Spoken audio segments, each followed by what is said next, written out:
All right, here's gonna be a quick video on this guitar right here. This is a, I'm gonna call it a custom made guitar by Zager, like Zager. This one's called Zager Easy Play. They were established in 1969. And the story I got on this guitar was the old guy that started this going to be retiring and turning it over to his son or two sons or something like that. And so they were running a special on these guitars that the guy himself, Zager Senior, I guess, and he signed them. He signs them, and really, really nice craftsmanship. I mean, this is a great acoustic guitar. The fretwork on this thing is just impeccable. I mean, somebody spent a lot of time and effort on getting these fret ends just perfect. I mean, they are perfect. It's been a long time since I've seen a guitar come out of anybody's shop that had just perfect frets, and these are perfect, as far as I can tell. I didn't have not put a fret rocker on them or anything. But what I noticed was the owner of this guitar told me he tried to adjust the truss rod on this, but he didn't know that much about doing that, so he didn't turn it very much, he said. So I just put my whammy on it here, and because there is quite a bit of the neck bow in it still. And so what I noticed was the truss rod must have been in neutral when he got the guitar. And most places send their guitars out with the truss rod in neutral for what, for whatever reasons. I don't fully understand that. I can't tell you how many guitars that people brought me that are brand new, and the truss rod is neither here nor there. It's just sitting in there loose. And I have a suspicion this one was shipped that way because it had very, very little tension on it. So what I'm doing right now is I'm taking some of that forward bow out of this because there's quite a bit there still. So I'm just turning this a little bit at a time.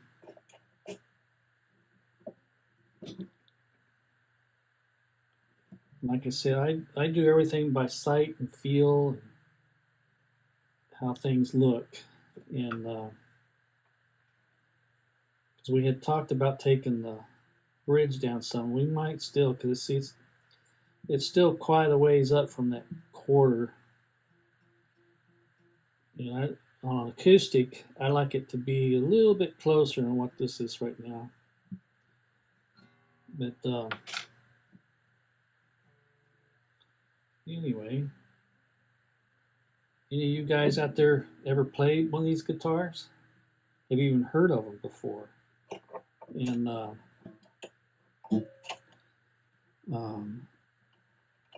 I'm really impressed with it. I'd paid the money he paid for this, and it's a great guitar. Has a really good sound to it.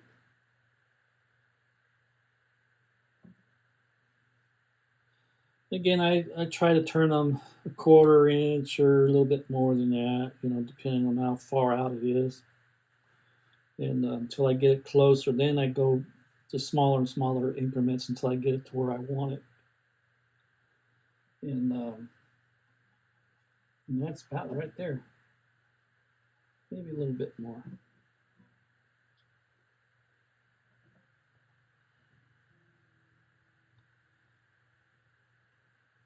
This one does have a glued in neck. That little baby Taylor I worked on, I didn't realize it had a bolt-on neck, but I could have sworn I looked at it and I thought it was a set neck. But anyway, I could have taken on that one, I could have taken the neck off and put a shim in it and readjusted that neck. But it was just so much easier just to do it from the saddle. It didn't hurt the guitar. Somebody mentioned about, well, the purist wouldn't like what I did to that guitar. Well, you know what? It wasn't in a Pierce shop, was it? And there ain't nothing I did to it that hurt it.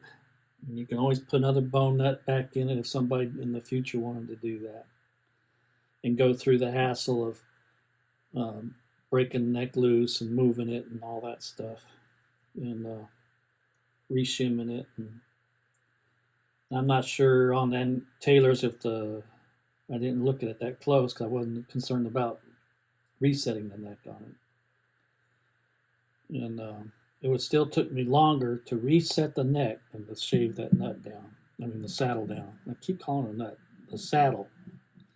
And so that's what I might end up doing with this. I may just take this saddle down. It just needs to come down a little bit. Let's see after my last adjustment where we're at. This is my high-end measuring device right here. Actually, that's better.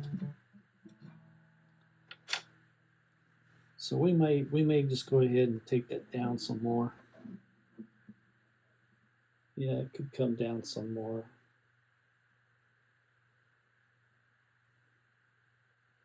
I'm noticing a tiny bit of belly on this right up in here. It's starting to want to pull a little bit. But that's pretty normal for all acoustic guitars, unless they're made with a rounded top on them, you know. But what I like about their picks,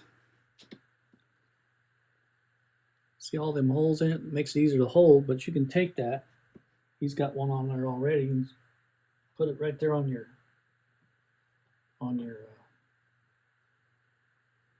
you must have walled out that hole bigger because that one's not fitting. But he's got one on here that he's got it sitting right on that peg. Which I'm gonna have to get it off there. There we go. Must have shoved it on there really hard. But anyway, that's their picks with their name on it. They have this came in a case with their name on it, and I need to get a hold of them before I go change the strings on this. I don't know if he wanted me to change the strings on it or not. They could use a new set of strings on this, but he's got them, so let me go ahead and contact him as soon as I get done here. But anyway, I got the truss rod adjusted right where I want it. There's just a tiny bit of gap between that 5th and 7th fret up here, just enough that I could take a piece of 20-pound paper and it should fit in there kind of on the snug side. It's not completely flat, but if it was mine, I'd make it completely flat. But some people like that and some people don't. I do. I like flat fretboards. But on acoustics, it really helps them to have some kind of a relief in the middle up here. This one had way too much. It was way bowed. So that did adjusting it does bring the action down, but that's not how you adjust the action on guitars. That's not what the purpose of the truss rod is. And the purpose of the truss rod is to adjust how much bow is in the neck, either backwards or forwards. And so that's what the purpose of the truss rod is. It is not meant to be lowering your action, although that's the end result. What happens is it brings the action down because you're pulling the top of your neck backwards. If you tighten it, if you loosen it, it'll pull forward.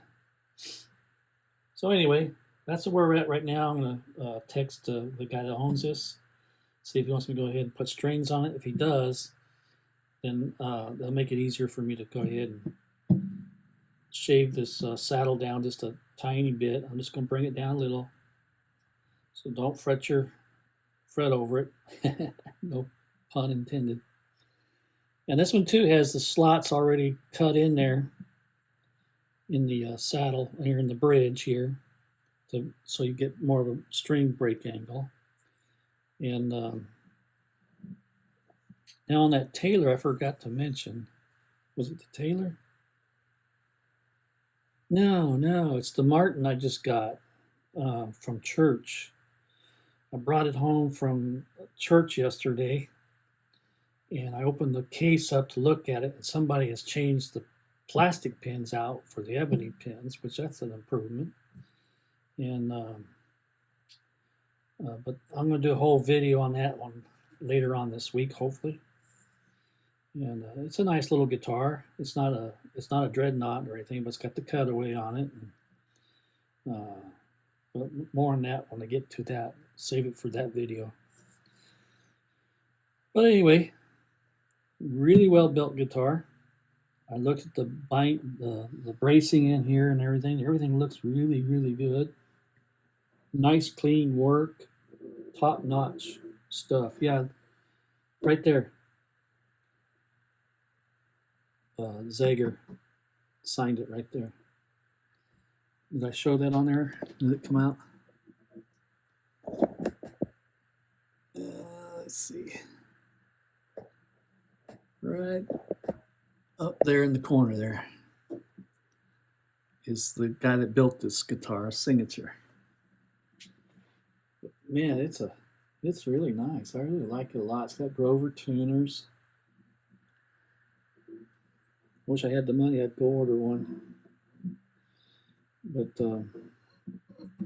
so anyway, I'm gonna get off here and text my buddy and see if he wants me to go ahead and put a new set of strings on it while I've got it here, so I can get this back to him on Thursday. He takes guitar lessons from me, so, and I already gave him his Taylor back on Sunday. I took it to church and gave him the Taylor back, so he had something to practice on. So it looks like this also needs a battery in it, so I'll ask him about that too. Alrighty, I'll talk at you all later. Well, alright, I got this thing all set up. I did not have to file the nut down any. I just left it stock. What I did do, I just kept adjusting that truss rod until I got it to where it's real playable now. I went on to the Zigma, how do you say it? Zager Zager website, and I don't know what they did with their truss rods. Maybe it's a special design truss rod or whatever, but I've never heard anybody say this, and I've never done it this way, but I did exactly what they said to do on their website or their YouTube channel. And they said that if you wanted lower action on their guitars, you got to keep turning that truss rod till you get it down to where you want it, and if it starts to buzz, then you back off on it. That's what they suggest to do. I've never seen or heard of anybody doing that, but I did it. I tried it out, and it seems to be working fine. I got that action down right where it should be on an acoustic guitar. They said that their stock height, when they send them out, is the low E is at 3/16 of an inch thick, so that's higher than a quarter. And so I like them down at the quarter mode. And they said the reason why they do that is because they set guitars up for the general public, and then they allow that person, whoever buys it, to make the fine-tune adjustments on it, which that's pretty normal. But when I first started turning that truss rod, even though the owner said he had already turned it a little bit, it still felt like it was not engaged all the way. And so as I engaged, I gotta say the truss rod turns really easy, and I could turn even some more, but I don't want to take it too much more than where I have it at right now. Right now the neck is perfectly flat. There's no relief in it, but it still plays good. There's no fret buzz. Other than me not fretting it hard enough. And pretty much it stands up to its name, called Easy Play. Even before I started making it, all the cowboy chords played real easily on this. They have the string spacing just at a right enough spacing there to fit most fingers. And If you got a little bit chubbier fingers, this guitar is for you.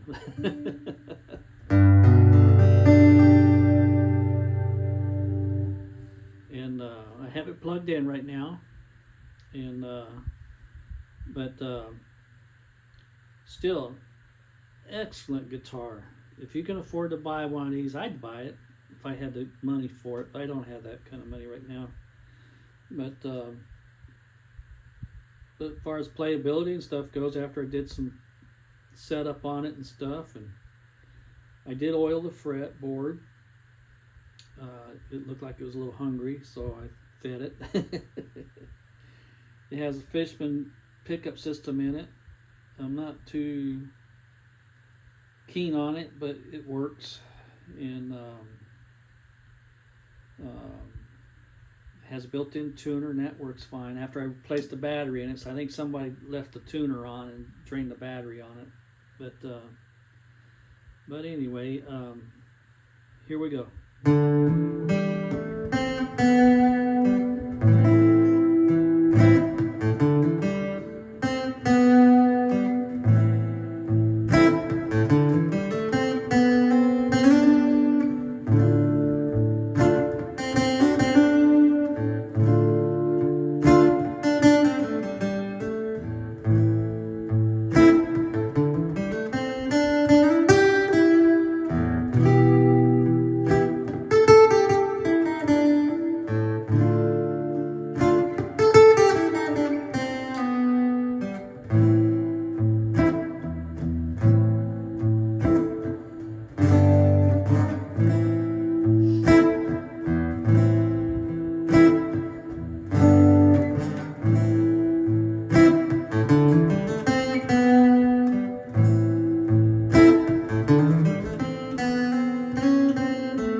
That's what it sounds like plugged in. Here's what it sounds like unplugged.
That buzz, some of that buzz you hear is not the frets; it's my fingers hitting the strings.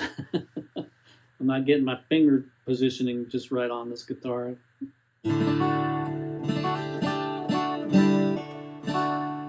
Anyway, great guitar.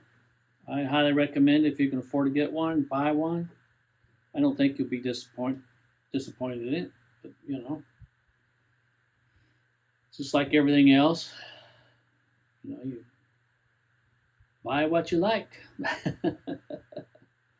Again, this is the Zager acoustic guitar. They do have a website. You can go online and buy this directly from them. Might be worth investigating if you're looking for an acoustic guitar. But I wish I'd have known about them months ago. I'd have bought this instead of that Yamaha that I bought. But life is what it is, so you do roll with the punches. Anyway, you all out there have a great day. And again, Zager, Z-A-G-E-R, was established in 1969. The gentleman that started it, I guess, is getting ready to retire. And he's going to turn it over to his boys. So it'll be interesting to see how that goes. I imagine the quality will still be there. But they go over each and every one of these guitars before they send them out and make sure that everything's kosher on them. And like I said earlier in the video, is the fretwork on this I just can't get over it. It's really, really nice fretwork. The frets are so shiny; they're almost like miniature mirrors on there. But I don't see it too often, even on the higher end like Gibsons and Strats, Fender guitars. Usually I have to remove the strings to put new strings on them, because from the factory the strings on those guitars are really not that good. And then I have to usually end up cleaning the frets off because they're all tarnished and all that stuff. But this one was really nice. The craftsmanship, the binding on here is just top notch. Fit and finish is top notch. Everything about it is just top level. And if this had the Martin or Taylor name on it, it'd be a $10,000 guitar easy. So anyway, enough of all that. I hope you all have a great day, and I hope your guitar journeys are pleasant. And keep on playing. We'll be talking at you.